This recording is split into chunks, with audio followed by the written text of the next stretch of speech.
Sinandun ho ba yung tinutukan yung tatay ni Kidlat? Sana, wag naman magbago ang pagtingin niyo sa kanya. Kaibigan niya pa rin siya. Uy, kunot! Sino? Sino ang pumatay kay Mami? Si Argus. Palato mo sa akin ang pumatay sa mami ko. Ibig sabihin na alam na rin ang lahat. Walang nagbago sa pagtingin ko sa'yo, Kidlat. Ikaw pa din yung Kidlat na may mabuting puso, may prinsipyo at pinaglalaban yung tama. Sa totoo lang, hindi ko lang paano ka titignan eh. Alam mo gaano kalaking kasalanan ng taong yun sa pamilya ko. Tingin mo ginusto ko to? Ang maging anak ng isang kriminal? Anak ng taong sumira ng buhay ko, ng buhay nating lahat. Tingin nyo na ginusto ko to? Tingin mo, Tol, madali para sa akin na bumalik dito at humarap sa inyo? Siguro naman, sa dinami-dami ng nagawa ko para sa'yo, bayad na ako sa utang na loob. Yun ay kung makakalabas ka ng buhay dito.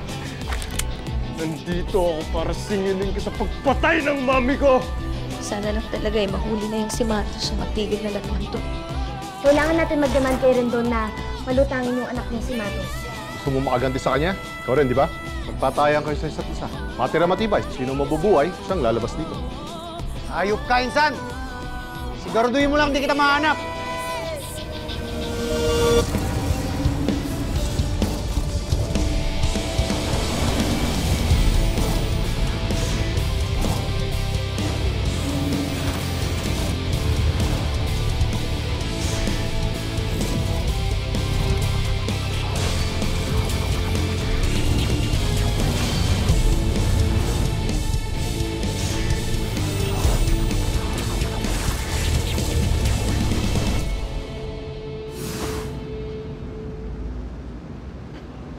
Ano pa bang ginagawa niyo rito?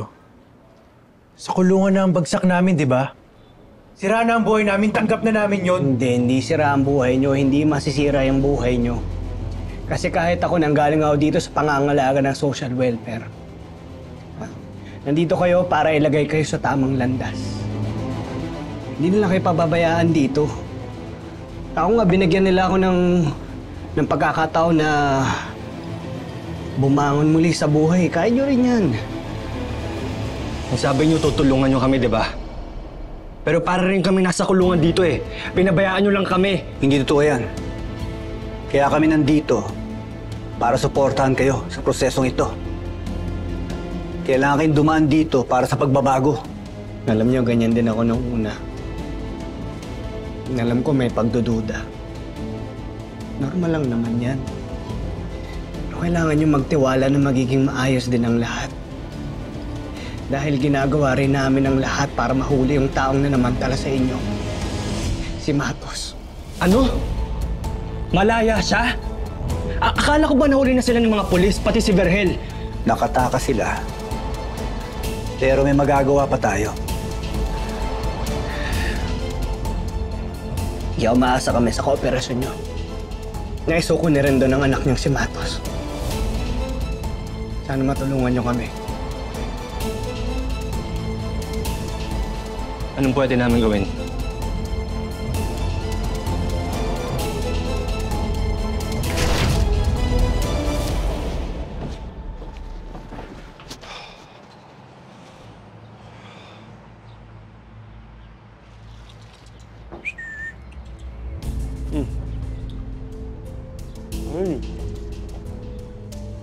Huwag mo nang patagalin to, Matos! Prepare to die.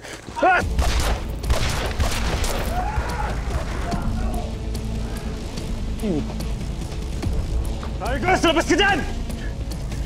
What?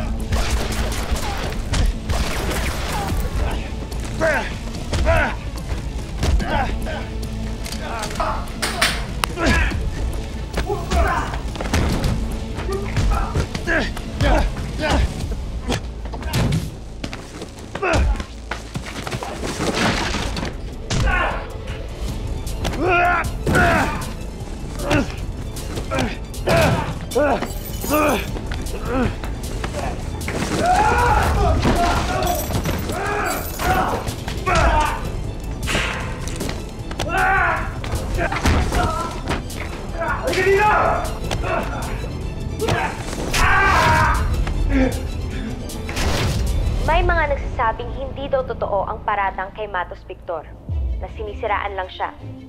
Pero nandito ngayon ang mga taong nabiktima niya at sila nang bahalang magsabi sa inyo ng lahat ng kasamaang ginawa niya. Kasama ko po si Aling Maying nung hinostage po ko ni Matos. Binaway pa po nila yung kapatid ko para magawa niya po yung gusto niya.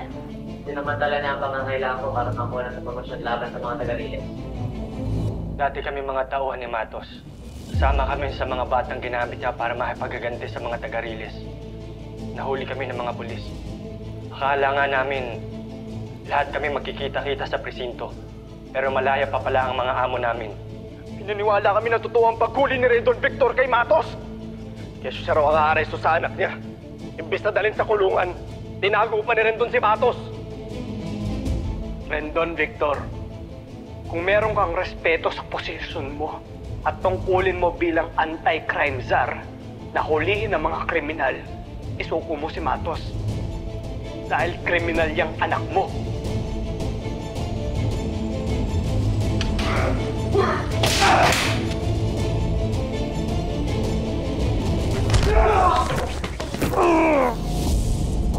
Kamali ka ng binangga, boy. Hindi ko mo lumaki ka na. Kaya mo na ako. Marami ka pang kakainin bigas. Tapos ka na ngayon. Hindi ka makalabas dito, boy! Yeah! Yeah! Yeah! Yeah! Yeah!